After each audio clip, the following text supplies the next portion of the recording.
Morning. Well, this is our day 8 of this piece. So 8 days I've been working on this. Normally it takes me a little faster, but I've been feeling under the weather the past couple of days, so I've been working quite slow on this. But today I'm feeling quite well. So the coin purse is coming along quite nice. You can see what I've done so far. Still working on getting this part, the main part filled in. As a lot of people say, it looks like a cassette tape. It kind of does because of these two circles. But it gives me ideas for like future projects and future ideas. I mean, so far it's quite remarkable, stand out. All I think. But anywho, kind of give you guys the idea of how I work on this project. So right now I'm adding a layer of white just to go around this area. I did this section here, so I'm kind of gonna go just a slow part. So most of this is done with 2-needle style beading. 2-needle referring to, I use 2 needles and 2 different threads to do this process, which is actually quite fast. Well, fast enough.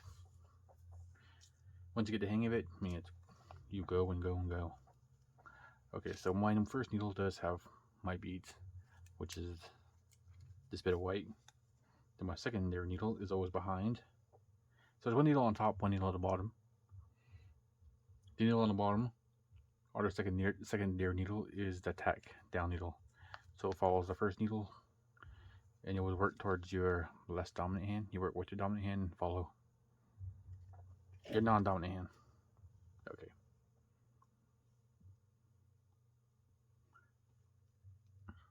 So I made this look quite easy. A lot of people say that online or once they go live on different places.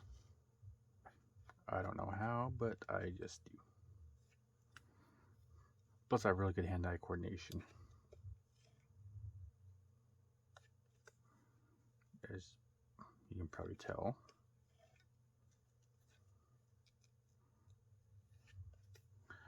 So I started with the first bead here. The first bead, I go every 2 beads after that. So I tag on every 2, no matter how big, how small the project is, because it does give me that security of it being tight. With 3 beads, you do have that one middle bead that does like to pop up and make your piece seem bumpy. With 2, you're just lays more flat for me.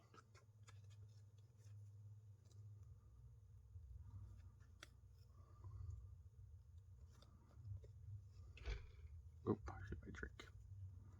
Yes, I got Pepsi in the morning. Well, Diet Coke, actually.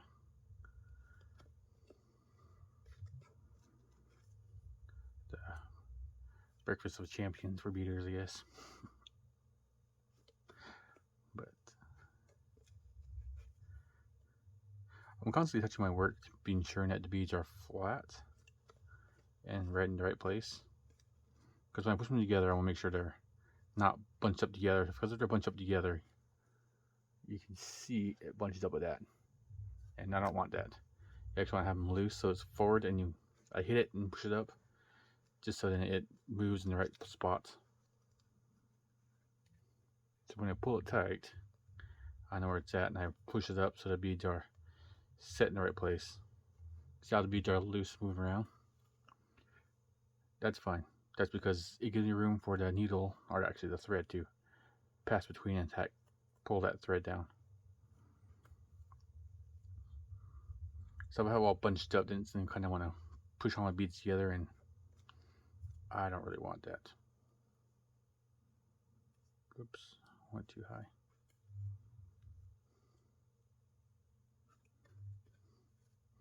And this is a big project, and it does get quite difficult to hold every now and then. So when you're doing a project like this big, this massive, take your breaks, drink your water, Gatorade. I know I'm drinking Pepsi or Coke, Diet Coke, but I'll have my water soon.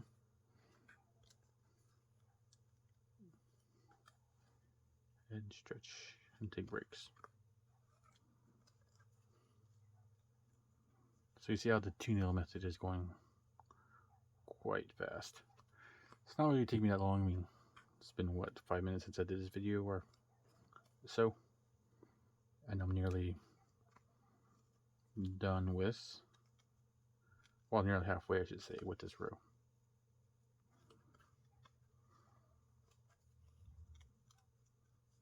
So if you're a beginner and try to learn this technique, I do have videos on it, on showing how this is done. It does take a while to learn, but once you get it down, I mean, you can see kind of the benefit of it, of working with 2-needle.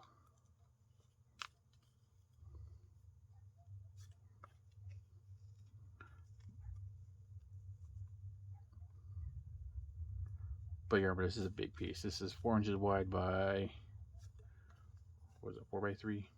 So 3, 4, and 3 again, 7. So 4 inches by 7 inches, this piece is being beaded.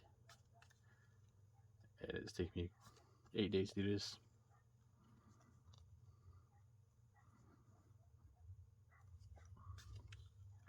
So there it is. Wasn't like 5 minutes. I got halfway. But if you have good rhythm and good, forget being focused, then you can go even faster and be more focused. So there it is. See, and it's pretty straight too as well. Just because I'm following the line before. Oop, I still have more beads. Hey, look at that. Plus, there's the benefit of it as well, because you don't have to worry about, with single needle, you have to worry about how many beads you have at once on a piece. With 2-needle, you can add as much beads as you want, or as little as beads as you want. So now I'm adding more beads, try to get to the end here. If I add too much, it's fine, because I can just slide off the back, and if I don't have enough, I can add more. So here we go again. I'm going to process a little more.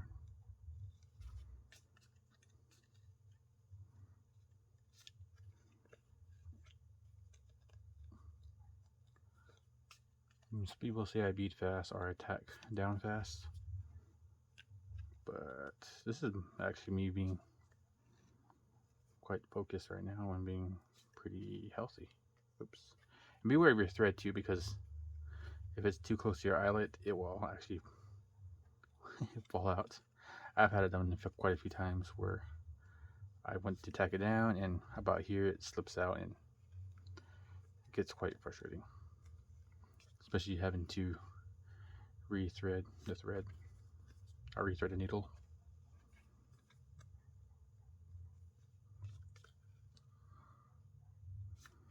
Plus, I am getting quite short on my thread.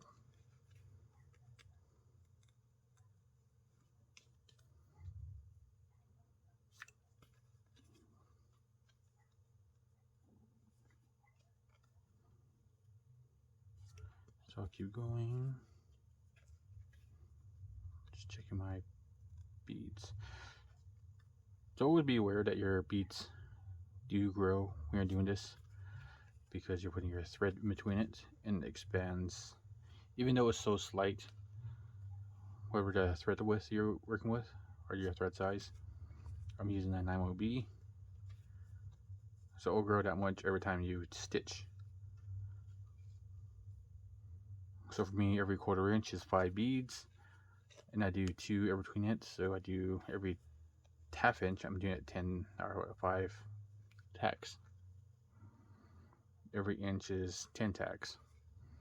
So 10 widths of the thread, well, the piece will grow.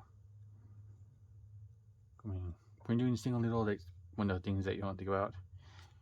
You just kind of put the beads in there that fit exactly, and you're not accounting for the thread size to grow or push your beads apart and make it bigger.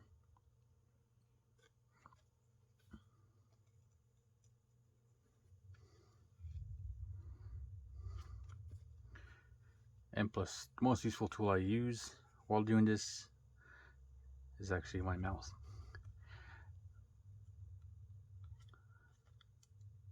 Crazy enough, because It holds my needle.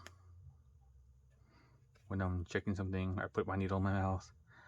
When my thread gets kind of short like this, I grab this little pigtail and I pull it with my mouth, just to ensure that it doesn't slip out accidentally while I'm sewing or tacking the beads down. I don't know if you guys do that or not, but that's what I do. It's weird.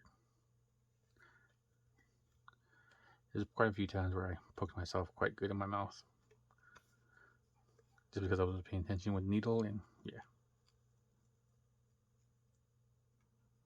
I bet you we all have some kind of stories of that about us poking ourselves.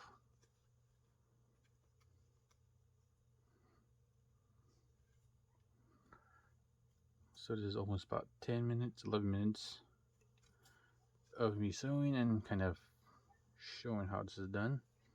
Actually, I think I missed one.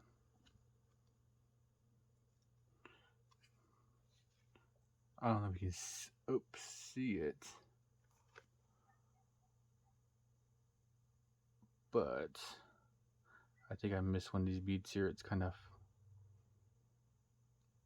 you can see ever so slightly, there's a little bump right here.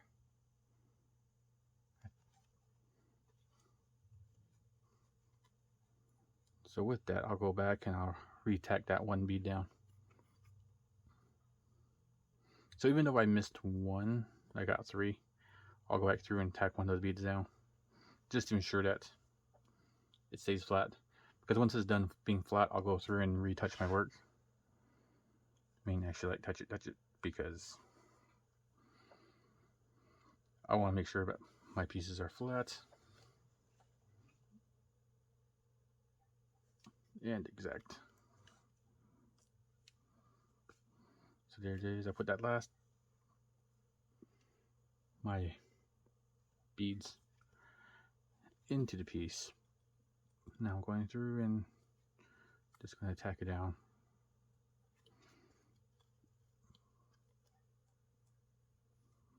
So if you want, you can tack down like 4 beads at the end, just to be sure that the piece is quite good.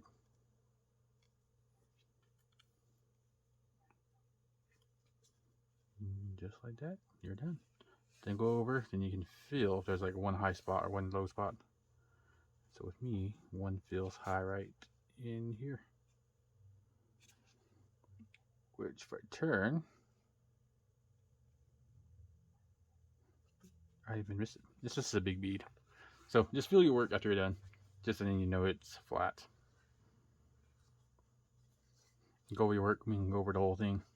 You can feel high spots and go through and tack it down.